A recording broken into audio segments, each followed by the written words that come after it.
नमस्कार दोस्तों। भारत एक ऐसा देश है जिसने सदियों से ज्ञान को पूजनीय माना है। जहाँ गुरुकुलों में वेदों का स्वर गूंजता था, जहाँ तक्षशिला और विक्रमशिला जैसे विश्वविद्यालयों ने शिक्षा की नींव रखी। लेकिन इन सब में सबसे उज्जवल नक्षत्र था नालंदा विश्वविद्यालय। बिहार की धरती पर मगध साम्राज्य के हृदय में बसा नालंदा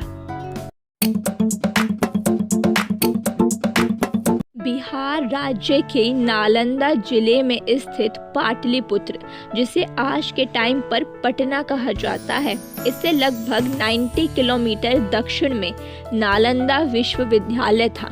ये सिर्फ एक इमारत नहीं थी, बल्कि ज्ञान, दर्शन और शोध का वैश्विक केंद्र था। ये विश्वविद्यालय 5वीं शताब्दी ईस्वी में स्थापित हुआ था, गुप्त सम्राट कुमारगुप्त प्रथम के शासनकाल में। अगर बात करें नालंदा की, तो ये नालंदा नाम संस्कृत शब्द ना मतलब नहीं और आनंद इसका मतलब रुचि से बना है, जिसका अर्थ है ज्ञान की भूख कभी खत्म ना हो। नालंदा विश्वविद्यालय लगभग 12 हेक्टेयर में फैला हुआ था। इसमें 10 विशाल मंदिर, स्तूप, 8 अलग अलग परिसर और मठों की एक लंबी श्रृंखला थी। पुरातत्व सर्वेक्षण के अनुसार यहाँ 9 मंजिला पुस्तकालय भवन था, जिसे धर्मगंज कहा जाता था। इसके 3 मुख्य भाग थे, रत्नसागर, रत्नरंजक और रत्नोदधि। इन पुस्तकालयों में लाखों ग्रंथ, पांडुलिपियां और शोध सामग्री रखी हुई थी। नालंदा सिर्फ बौद्ध शिक्षा का केंद्र नहीं था, बल्कि ये एक बहुविषय यानी मल्टीपल सब्जेक्ट वाला विश्वविद्यालय था। यहाँ पढ़ाए जाने वाले विषय में शामिल था व्याकरण, तर्कशास्त्र, गणित, चिकित्सा, खगोल शास्त्र, दर्शन, वेद और उपनिषद, बौद्ध तंत्र और योगाचार दर्शन। यहाँ की शिक्षा प्रणाली भी बहुत कठोर थी। प्रवेश पाने के लिए विद्यार्थियों को कठिन मौखिक परीक्षा देनी पड़ती थी, जिसे एंट्रेंस ओरल डिबेट कहा जाता था। ऐसा माना जाता है कि 10 में से सिर्फ 1 स्टूडेंट ही यहाँ पर प्रवेश पाता था। नालंदा में 10,000 विद्यार्थी और 2,000 शिक्षक एक साथ अध्ययन और अध्यापन करते थे। इन शिक्षकों में प्रसिद्ध नाम थे आचार्य शीलभद्र, धर्मपाल, नागार्जुन, आर्यदेव और दीपंकर श्रीज्ञान आतिश।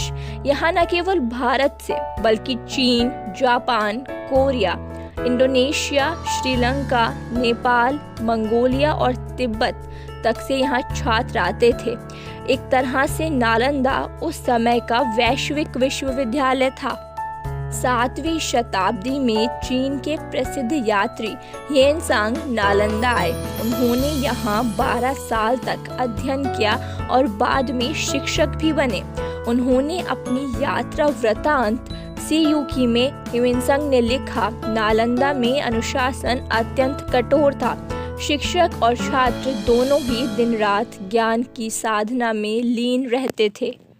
उन्होंने ये भी बताया कि नालंदा में हर कोने में पुस्तकालय, बगीचे, सरोवर और ध्यान कक्ष है। यहाँ बौद्ध धर्म के तीनों पंथों हीनयान, महायान और वज्रयान का भी अध्ययन होता है। नालंदा विश्वविद्यालय का स्वर्ण युग 7वीं से 10वीं शताब्दी तक माना जाता है।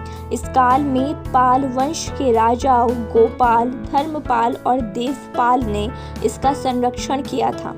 पाल सम्राट धर्मपाल 8वीं सदी ने नालंदा के विकास में विशेष भूमिका निभाई। उन्होंने यहाँ के छात्रों के लिए छात्रावास, हॉस्टल्स, पुस्तकालय और मंदिरों का विस्तार करवाया।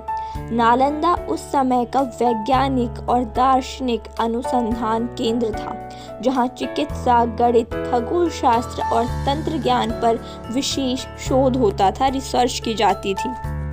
12वीं शताब्दी के उत्तरार्ध में भारत पर तुर्क आक्रमणों का दौर शुरू हुआ। सन 1193 ईस्वी में बख्तियार खिलजी की सेना ने बिहार पर आक्रमण किया। नालंदा के भव्य परिसर को आग लगा दी गई, हजारों विद्यार्थी और शिक्षक मारे गए, लाखों पांडुलिपियां जलकर खाक हो गईं। कहा जाता है कि पुस्तकालय 3 महीने तक जलता रहा। इतनी विशाल मात्रा में ज्ञान और इतिहास उस राख के साथ कहीं खो गया। सदियों तक नालंदा खंडरों में दबा रहा, लेकिन 19वीं सदी में ईयर 1837 में सर अलेक्जेंडर कनिंघम और बाद में सर जॉन मार्शल ने यहाँ खुदाई करवाई। खुदाई में ईंटों के मठ, स्तूप, मूर्तियाँ और तांबे की तख्तियाँ मिली, जिन्होंने इसकी प्राचीनता की पुष्टि की। 2016 में यूनेस्को ने नालंदा महाविहार के अवशेषों को विश्व धरोहर स्थल वर्ल्ड हेरिटेज साइट्स घोषित किया। ईयर 2010 में भारत सरकार ने नालंदा यूनिवर्सिटी एक्ट पारित किया, जिसके तहत नालंदा विश्वविद्यालय का पुनर्निर्माण शुरू हुआ। ये नया विश्वविद्यालय राजगीर के पास पुराने नालंदा अवशेषों से कुछ किलोमीटर दूर स्थित है। इसका उद्देश्य है प्राचीन नालंदा की भावना को आधुनिक युग के साथ जोड़ना। आज यहाँ 1500 से अधिक छात्र अध्ययन करते हैं। नालंदा सिर्फ एक विश्वविद्यालय नहीं था, ये मानवता के बौद्धिक उत्कर्ष का प्रतीक था।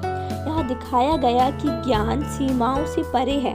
यहाँ धर्म, जाति या भाषा की कोई दीवार नहीं थी, केवल एक उद्देश्य था, सत्य की खोज। आज जब हम डिजिटल युग में शिक्षा की बात करते हैं तो हमें नालंदा की वो भावना याद रखनी चाहिए कि ज्ञान केवल जानकारी नहीं है, बल्कि आत्म प्रकाश है। नालंदा के खंडर आज भी बोलते हैं, ईंटें आज भी कहती हैं कि जब दुनिया अंधकार में थी तब ये ज्ञान का सूर्य उदय हुआ था। नालंदा सिर्फ भारत का गौरव नहीं है, बल्कि संपूर्ण मानव सभ्यता की अमर धरोहर है। आप लोगों का क्या ओपिनियन है नालंदा विश्वविद्यालय के बारे में? कमेंट बॉक्स में ज़रूर बताइएगा।